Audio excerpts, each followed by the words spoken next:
All right, ladies and gentlemen, this is another edition of Truth Talks Radio. We're talking today about Marianne Williamson. Perhaps you remember Touched by an Angel, programs like that. She's a well-known author in the self-help area / spiritual area. She is also internationally known as a spiritual teacher, and she believes that Congress needs a fresh perspective. I kind of like this idea. I mean, it's far out, and who would ever thunk? Who would ever thunk? Now, I had read A Return to Love more than once, and it was published in 1992, and I really enjoyed it. I've gone back to read it a number of different times. I've also read the Emma and Mommy Talk to God. We still have that one. So it was one of my daughter's favorites. And there's lots of different books that she's written. There's A Course in Weight Loss. I never read that one. That one was not too long ago in 2010. The Law of Divine Compensation, Illuminati. Just The Gift of Change. That was 2004. I like her books. Now, a lot of people would disagree with me and say that they do not like her books, and that's okay. We can all read different books. And The Healing of America, that one was rather good. But anyway, let's go back to she is running for office. And what does this mean? I saw an article on the Drudge Report, which got me curious, and it was basic, like how much she put into it, how much she has left, and she raised over $1 million, almost $1.5 million for her campaign. It's an open congressional district seat, meaning that you don't have to vote for a Republican or Democrat. You just vote for the people in that district. That district is 33, LA area. So most of her money came from individual donors. And besides contributions, Williamson lent her campaign an additional $300,000 from her own pocket. And that brought her personal investment to it as $392,000. That's not bad. There's 18 on this June 3rd primary. And people are vying to succeed Representative Henry Waxman. I think it's kind of ironic that his last name is Waxman. And he's a Democrat from Beverly Hills who's retiring after 40 years in Congress. Trying to get an old boyfriend of mine who's in the real estate business outside of Beverly Hills in Westlake Village to chime in on this. But he's unavailable this late at night. But I'm going to try again tomorrow and talk about this until it's time to vote. I think this is quite interesting, and to have 18 people running, it makes me wonder the character of people that are running in this race. And if you want to look, the 33rd Congressional District is based in LA County. Let me make sure on the parameters. But I find this so exciting. But I guess it's LA, right? I've never lived in LA. I don't think I want to. It's too many people. Too many people for this lady. So, it's a congressional district in the U.S. state of California. And it's based in LA County. Trying to see the parameters of it.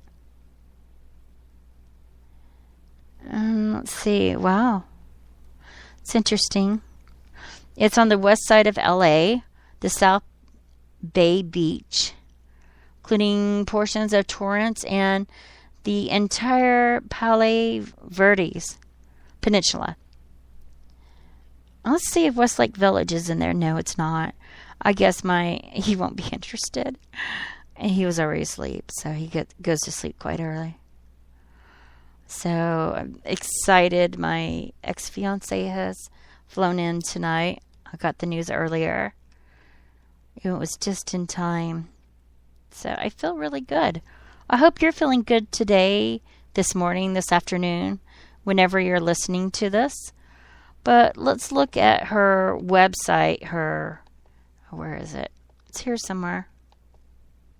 Yes, Marianne for Congress is how it's labeled. And U.S. House of Representatives, California District 33. And current legislation that Marianne would support, we're going to take a look at that. I'm going to give you my honest, just off-the-cuff responses to it. It's on her website on issues that she's considering that she would support. And it states that the following are samples of pieces of legislation introduced in the current 113th Congress that I would passionately support. I love a woman with passion. The Genetically Engineered Food Right to Know Act, H.R. 1699. Now we're talking about genetically modified food, enhanced, engineered, that type of, you see on Facebook, stop Monsanto. You see a lot of this, and there are countries that have banned Monsanto. Let's go over this. It's sponsored by Representative Peter DeFazio, Democrat from Oregon, in the House, and Senator, why am I not surprised, Barbara Boxer. She's been there for so long, you all. And I'm not hating on her. I'm just like, how much longer can she last? I think she's in her 70s or 60s. Makes me wonder. And she's a Democrat from California. So it's co-sponsored by Peter and Barbara. This bill would require food manufacturers to clearly label any product that has been genetically engineered or contains genetically engineered ingredients, or else the product would be classified as misbranded by the FDA. This requirement does not apply to food used in restaurants, hospitals, or other medical environments. Food manufacturers are protected so long as they have a statement from the grower that the food contains no GMOs, meaning genetically modified. Okay. The bill also protects producers whose food was unintentionally contaminated by GMOs, so long as the contamination does not occur as a result of negligence. Enforcement would be left up to the FDA rather than through civil action. I see some problems with the FDA. That they've bent their standards a number of different times. And then it has, if you go to her site, it'll have the bill's full text. There's a link to it to GovTrack. You can look up the bills. You don't have to have them sent to you. So that is nice to know. And let's see. Well, it's saying all these issues. It's not saying how. Oh, this is what she would support. Okay, I got it. So I didn't on purpose read her site before because I wanted to have my honest reaction. I'm glad that she supports that. However, I see some problems with this. But seeing as she's not a representative right now, she cannot put any thoughts to that. She does support the Drones Accountability Act, H.R. 2183, and it's sponsored by Representative, Barbara Lee, Democrat of California, and it prohibits the CIA from operating or controlling armed unmanned aerial vehicles, known as drones, or combat aircraft. This law seeks a moratorium against the lethal use of drones until the White House has presented and Congress has approved sufficient safeguards and sufficient oversight addressing concerns regarding the current use of drones. I don't agree with that, but I sure she has her reasons, and we all talk about our personal freedoms, things of that, but when it comes to our country, and a lot of the times this is used not in our country, but in other countries, but it is used in our country, and I like to have a safe environment. So I think I would look twice at that and see what it really means. And I'm sure she has. Let's see what else she supports. Hold on, I'm scrolling down. Repeal of the authorization for use of military force. And it basically repeals a sweeping law enacted 3 days after September 11th, 2001 terrorist attacks, which was originally intended to give the president authority to invade Afghanistan and go after al-Qaeda and Taliban rulers who sheltered and aided the 9/11 terrorist. Excuse me. Since that time, AUMF has been interpreted far more broadly, repeatedly used as an open-end authorization for the use of military force, including drone strikes. AUMF is outdated, gives presidents excessive power to act unilaterally, and promotes perpetual war. I like that she's in support of that. I wish I could vote for her in some ways, but 18 people, can you imagine, for District 33. All right, so she's doing that. Oh, Ending Secret Law Act. Let's see what's stated here. Sponsored by Representative Adam Schiff. This law will require the declassification of significant opinions issued by the Foreign Intelligence Surveillance Count, FISC, a federal court which oversees requests for secret warrants from government lawyers. FISC is currently permitted to withhold its decisions from the public, a practice inconsistent with the democratic governance and America's tradition of open publication of law. I would really like to follow this. That's something she supports, by the way. The acts that I'm talking about that are current in the Congress right now, these are all acts that she would support. I think this is wonderful to know these things. It's a novel idea. I haven't seen a website like this of what acts that's currently being voted on if they would support it. It's very positive and gives you a feel of what the candidate is more like. But, you never know till you see their actions. And let's be honest, Mrs. Williamson has little experience, but she's really good at logic and spirituality. And, oh my goodness, I would have loved for her to, she wouldn't have ran in my state. It's too conservative. All right. And again, as I said before, you can see the bill's full text from her website on these bills that she personally supports. Okay. The next item is proposing an amendment to the U.S. Constitution, providing that the rights extended by the Constitution are the rights of natural persons only. Okay, this is sponsored by Representative Richard Nolan. He's a Democrat from Minnesota, District 8. This law would prohibit artificial entities from having rights under the United States Constitution. This bill seeks to weaken the disastrous effects of the Supreme Court's Citizens United decision, which allowed corporations and unions to spend unlimited sums of money on elections so long as the money is spent independently of the candidates and political parties. The Supreme Court's conclusion was essentially that a prohibition on such expenditures would be a violation of the First Amendment's protection of free speech, which I disagreed with, by the way. And I'm glad to see that she disagreed with as well. I'm so glad to see this. Government by the People Act, H.R. 20. Let me see who's calling. Oh, shoot. I can't play soundbite.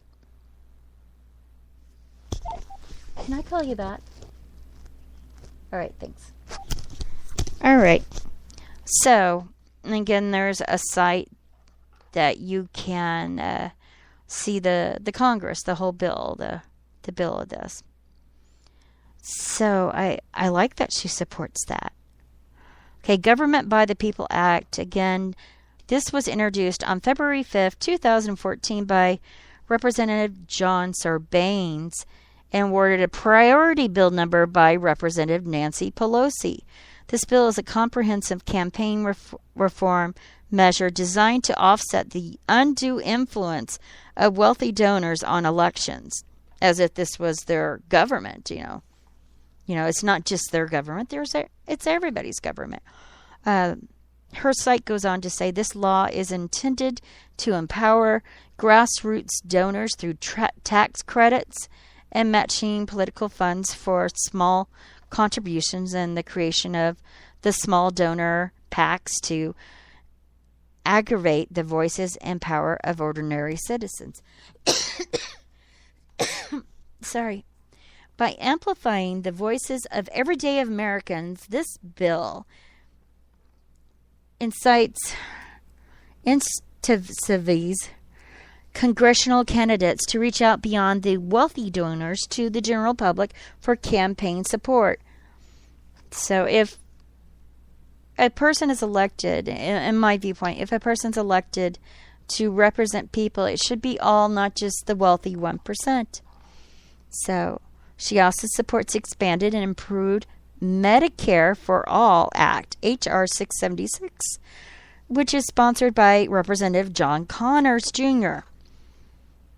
This bill seeks to create a single-payer health care system similar to those almost in every other industrialized country. It calls for the establishment of a privately delivered, publicly financed, universal health care system in which physicians and nonprofit health care providers, not insurance companies, would be in charge of the medical decisions. I did not know this was even out there. Thank you, Mrs. Williamson. Thank you ever so much. I hope I get to say Congressman Williamson. I think this would be great. I'm so glad she's supporting that. I've looked at Switzerland, where they have a one-pay system, and it's not under control of the insurance companies. This matters a great deal with autism. Insurance companies can deny services for individuals that have the autism spectrum disorder. So, yeah, I like this a lot. I'm sure there's some down points about it, but so far I'm kind of liking this. Okay, Department of Peace Building Bill Act, H.R. 808. Department of Peace Building Act of 2013 establishes a Department of Peace Building, which shall be headed by a Secretary of Peace Building. I don't know, Marianne. Okay, it goes on to say, sets forth the mission of the department, including cultivation of peace as a natural policy objective. Wait a minute, don't we have other people that do that? And development of policies that promote national and international conflict prevention. Okay, I could see that as a good thing. Nonviolent intervention, meditation. Oh, no wonder she likes this. Peaceful conflict resolution and structured conflict mediation. Now, it is true that President Clinton, was very much in favor of peaceful conflict resolution, to talk about ideas instead of talking at people. To start a conversation, he would often talk about. And this kind of reminds me of him. But I don't know. Another department? Maybe it's time. Maybe it's time for it.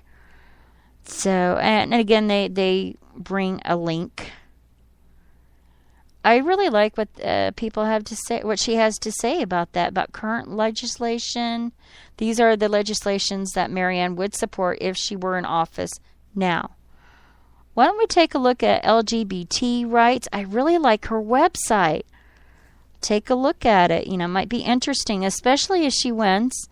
And then this way you can have something to hold her accountable to a little bit. Okay, she's talking about life, liberty, and the pursuit of happiness, our values enshrined in our Declaration of Independence as inalienable rights of every American. Yet the LGBT community is not equal in the eyes of the law, nor does it enjoy the breadth of freedoms that other Americans enjoy. This is not acceptable. Now, I get a little PO'd when people use the pursuit of happiness, because they really think it's the pursuit of happiness, and that's not the case. The case is that the pursuit of happiness means acquiring property. In the time that this was written, that was the intent of the author. Okay, my little rant over. Let's see. So she definitely supports LGBT. That's not a big surprise. She goes over the 1964 Civil Rights Act. And a lot of people use that 1964 Civil Rights Act for a number of issues that I really don't think it applies to, personally. She talks about the Employment Non-Discrimination Act, ENDA, approved in the Senate but not yet on the floor of the House, seeks to prohibit discrimination in hiring and employment on the basis of sexual orientation or identity, which that includes transgender, by the way. And this is a problem. I'm working on a project with some transgender people, and the stories that I hear after we have our meeting and maybe we go somewhere, they like to go to a variety of different places, and it horrifies me, of them being chased out of a business by security men, and for them to say that they're going to teach that person a lesson. And that's just going into a business. Imagine working in a business and being harassed because you identify as another gender. Now, I want to speak about this just a little bit because it's becoming a hot topic, and I think a lot of people do not understand what being transgender is. When some people, maybe not you, but maybe you in your car, I don't know. Maybe you think when you hear the word transgender, you hear the word sexual freak. Maybe that comes up in your mind. Man, what a freak. But I want you to think for a minute. Let's say you're a woman and you have a penis dangling off of your wrist, your elbow, your knee. This penis is just hanging there. Do you want to keep it? Everybody's telling you it's normal. Well, why would you want to get rid of it? This is how you were born, but you are a female, and this thing is right there. Wouldn't you want it to be taken off? This is how the transgender group or community, that's the way they see it. That's a visual way for me to explain it, that being transgender is about identity. It's not about sexuality. And it's about time someone stands up and they say that that's what it is. And that we need to learn, just as we had to learn about, separate but equal was not correct. That is not a correct rule. It's not. And then some people would quote scriptures that blacks and whites were supposed to be separate. The separation of the races, John Brown University, one of our oldest universities in the South that accepted women. That was one of their things that, that God wanted separation of the races.